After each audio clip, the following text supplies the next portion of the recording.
Selamat datang buat Ibu dan Bapak juga. Ini saya lihat dari ada hampir 100 orang ya. Dan tadi saya sempat lihat latar belakangnya yang jelas sudah ada adalah dari perguruan tinggi ya, baik mahasiswa maupun peneliti. Dan juga terima kasih buat yang hadir dari pemerintah daerah ya, Ibu dan Bapak.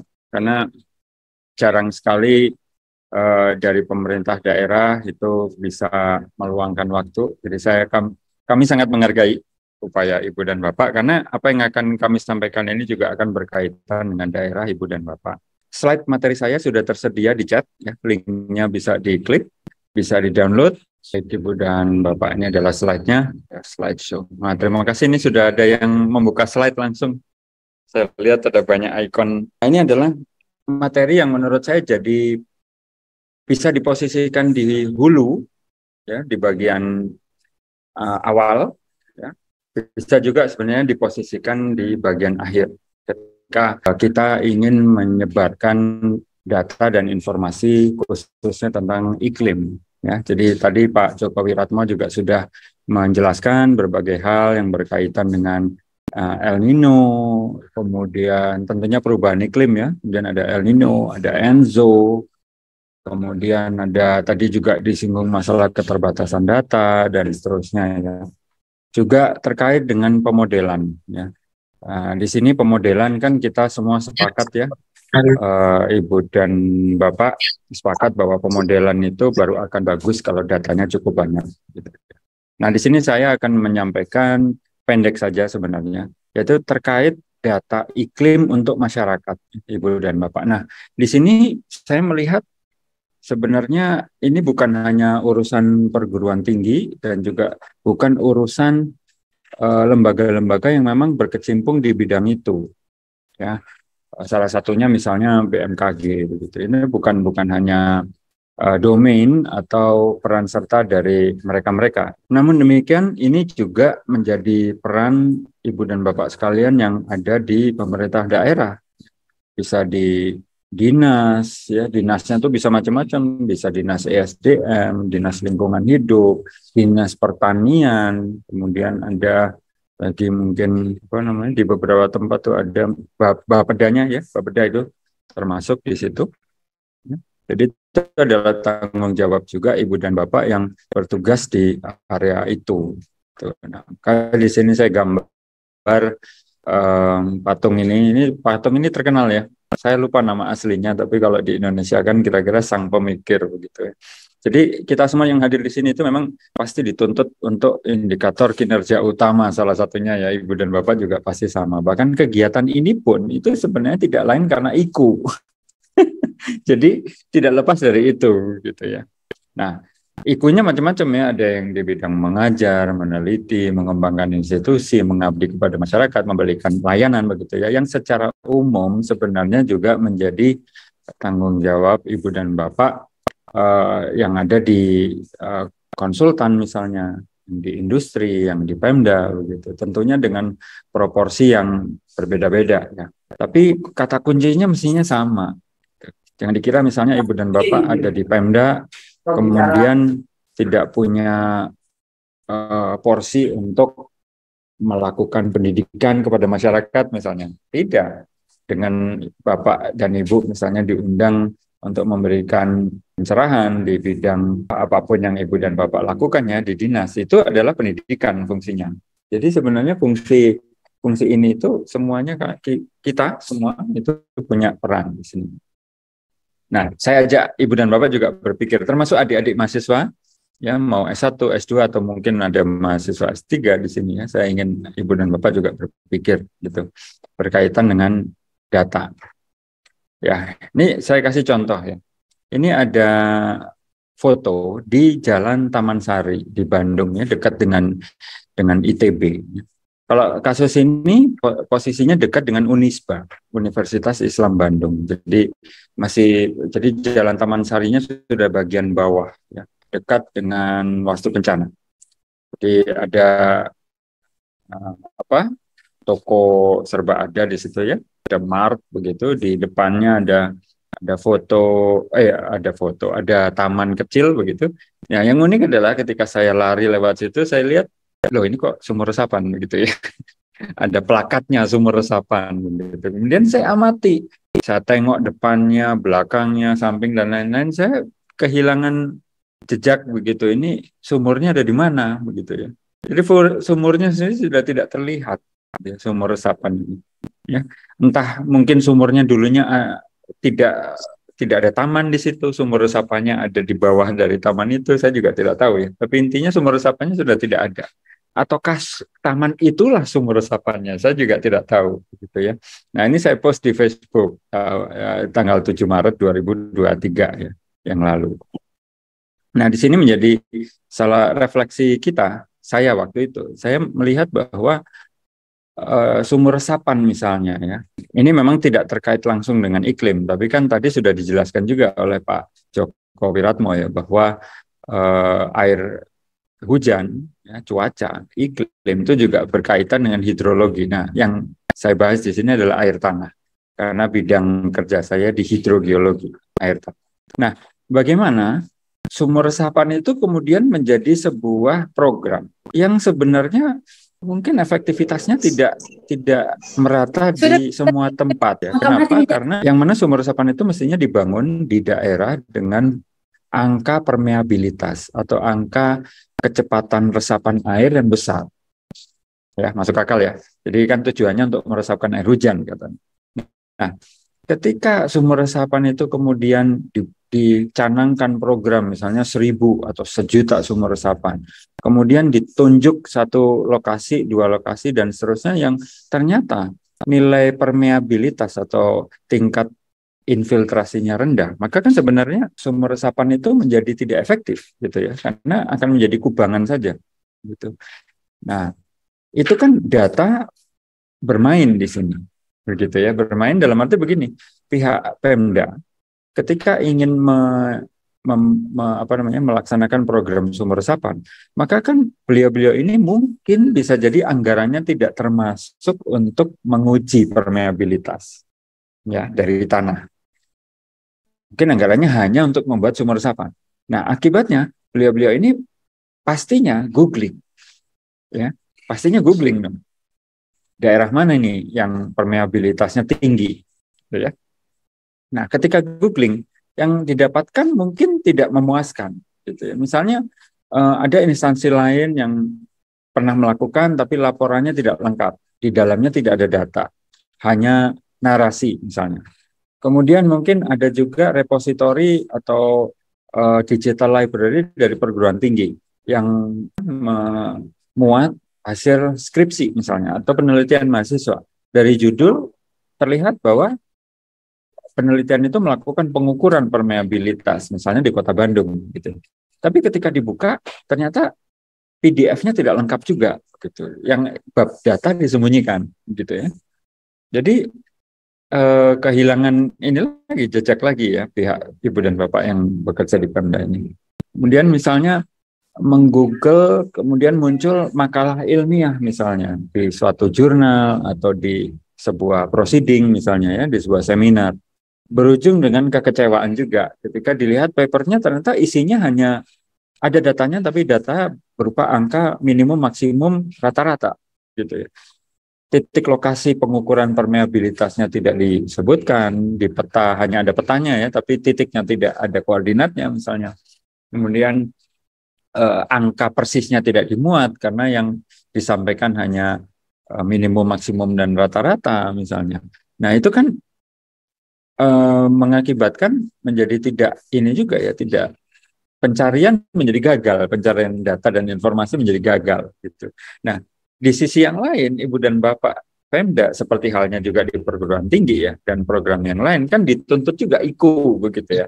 Indikator kinerjanya itu kan indikatornya apa? Kegiatannya harus selesai, anggarannya harus terserap begitu kan. Nah, akibatnya apa? Akibatnya Ibu dan Bapak mungkin mengambil crosscut, mengambil peta geologi misalnya. Peta geologi ini memang mudah didapatkan, tapi skalanya kan skala kecil sekali gitu ya. Mungkin Kota Bandung itu hanya 1 jempol saya aja ini petanya gitu ya. Nah, di situ beliau mengambil shortcut jalan pendek melihat geologinya. Yang mana geologi itu juga skalanya kecil tadi ya. Jadi belum tentu yang di geologi adalah batu pasir misalnya, itu ternyata di titik itu nilai permeabilitasnya juga pas besar.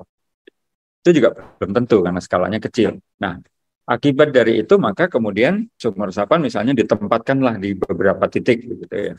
Nah, ujungnya ya mungkin tidak semuanya, tapi mungkin sebagian dari sumur resapan itu memang tidak berfungsi akhirnya. Nah, ini kan kita kemudian bertanya-tanya begitu ya, seandainya data permeabilitas dari berbagai penelitian yang dilakukan oleh berbagai pihak dari berbagai waktu, skala waktu ya, tahun, kalau itu bisa ditemukan, bisa di-download, bisa diplot ulang di peta begitu ya, maka bukankah program sumur resapan ini akan bisa lebih berhasil? Nah, itu pertanyaannya ya. Jadi ini satu contoh saja begitu dari kejadian real ya. Nah, di sini ini juga gambar saya. Saya mencoba menggambar 3 dimensi, ada satu blok diagram gitu, suatu area begitu ya. Nah, di sini ada beberapa ini apa namanya? Bentar, spotlight.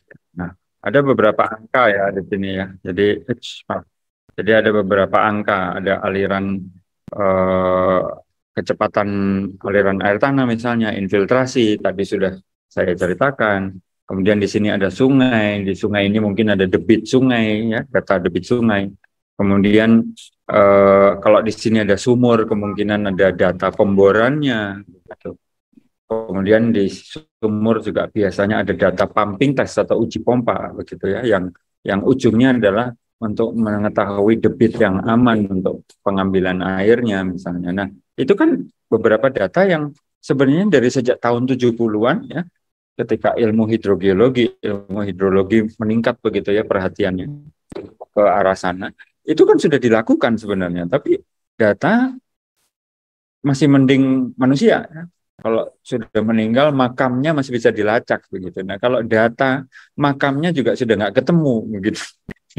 Nah, itu yang kemudian menjadi penting bagi kita semua untuk menjadi lebih sadar begitu bahwa pada skala apapun penelitian kita, mau skripsi pun, itu kalau ada data, ya datanya harus disebar gitu. Ya, bukan hanya kesimpulannya, tapi juga datanya, karena seringkali kan orang itu tidak butuh kesimpulan. Misalnya saya, Pak Joko Wiranto, Pak Edi, misalnya menulis makalah, ada beberapa orang yang sebenarnya nggak terlalu tertarik dengan kesimpulan dan analisis kami.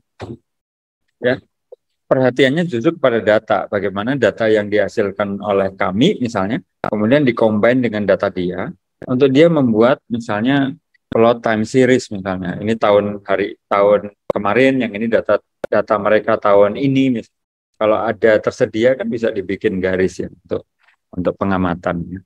Nah, jadi sudah tidak bisa dinafikan lagi bahwa data itu penting untuk analisis, ya, pemodelan iklim, tekniknya macam-macam. Nah, itu juga sangat bergantung kepada data. Nah, di ujungnya ketika pemodelan itu disampaikan, maka ujungnya adalah pengambilan keputusan, gitu ya. Nah, akibatnya kalau keputusannya diambil berdasarkan metode yang oke, tapi datanya tidak lengkap, maka keputusannya bisa jadi kan tidak akurat, gitu ya. Tekniknya bagus, metodenya bagus, tapi datanya tidak lengkap. Ujungnya kesimpulannya juga menjadi tidak akurat kan. Keputusan yang diambil pun menjadi bisa saja keliru.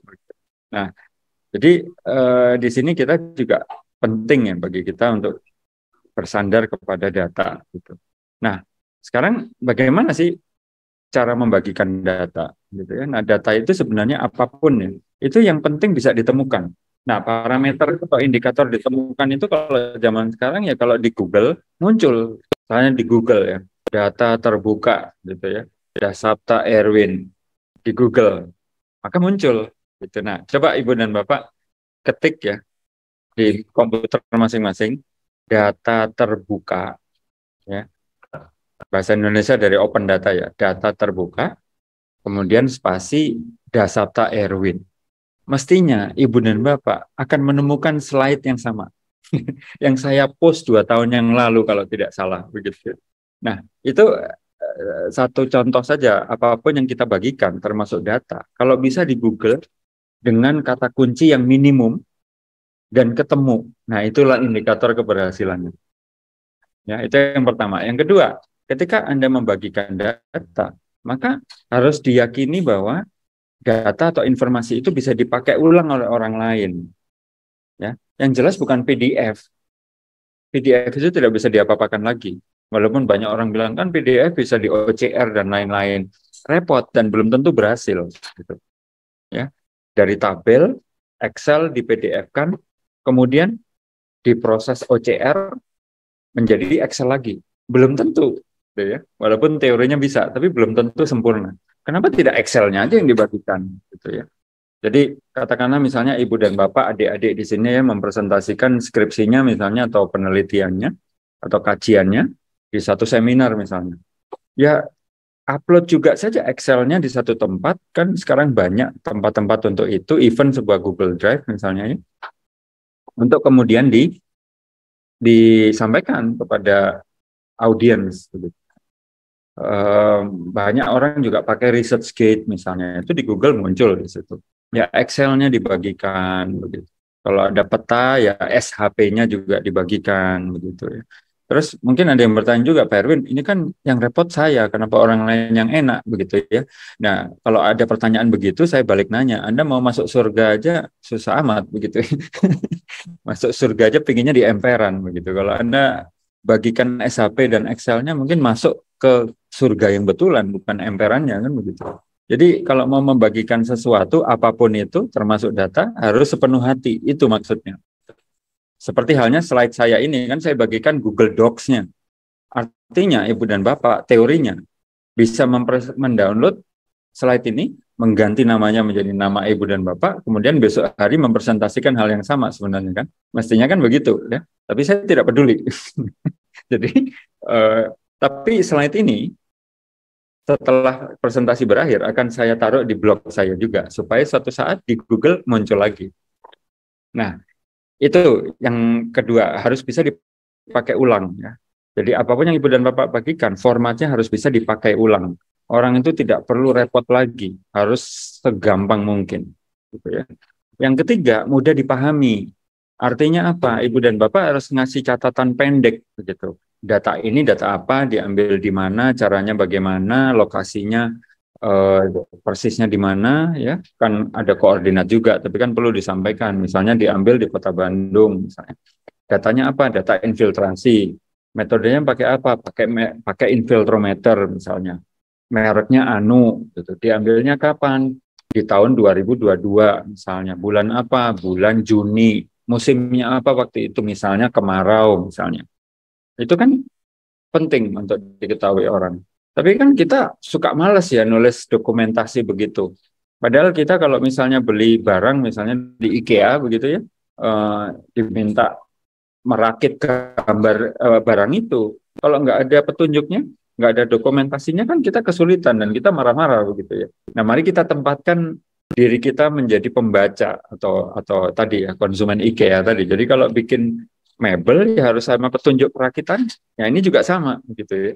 Jadi data yang dibagikan, informasi yang dibagikan walaupun hanya satu tabel, tapi penjelasannya harus cukup lengkap, tidak harus panjang, tapi cukup lengkap gitu, ketika dibagikan. Kalau bisa dalam bentuk paper lebih bagus karena penjelasannya bisa di dalam paper. Kemudian ini perspektif dari penghasil datanya, jadi perspektif dari kita sebagai orang yang meneliti misalnya. Jadi harus bisa mudah disiapkan, taruh di tempat yang gratis, kemudian jangan sampai kita juga keluar biaya, itu loh maksud saya. Jadi jangan kemudian Pak Erwin untuk bisa upload kan perlu biaya gitu. Kata siapa? Biayanya mungkin hanya untuk layanan internetnya saja biayanya ya. Zaman sekarang ini ya untuk bisa pakai ResearchGate, bisa pakai SlideShare, bisa pakai beberapa repositori termasuk BRIN. Nah, ini di mana tempat kita bisa mengupload itu ada beberapa tempat yang free sebenarnya. Ini gratis ini. Biayanya hanya biaya akses internetnya saja, kuotanya saja ya. Jadi ada repositori ilmiah nasional punya BRIN, ya itu bisa dengan pendaftaran tentunya. Registrasi dulu, ini udah dibuka untuk umum. Setelahnya Ibu dan Bapak bisa mengupload data di situ. Kemudian OSF juga bisa. Zenodo, Figshare itu bisa. Walaupun untuk Figshare itu freemium ya, ada batasnya mungkin sekitar 10 giga atau 15 giga. Seperti spasinya Google Drive yang gratis ya. Kurang lebih seperti itu, tapi kan itu free. Ya. Demikian Ibu dan Bapak, beberapa ini sumbang saran dari saya yang sifatnya generik, ya, yang akan berkaitan dengan profesi Ibu dan Bapak apapun, pada level apapun, pada tingkat pendidikan apapun. Bahkan sekarang citizen science itu sudah mulai mengemuka juga. Demikian Ibu dan Bapak, terima kasih atas perhatiannya. Makasih, saya akan live dulu sebentar ya.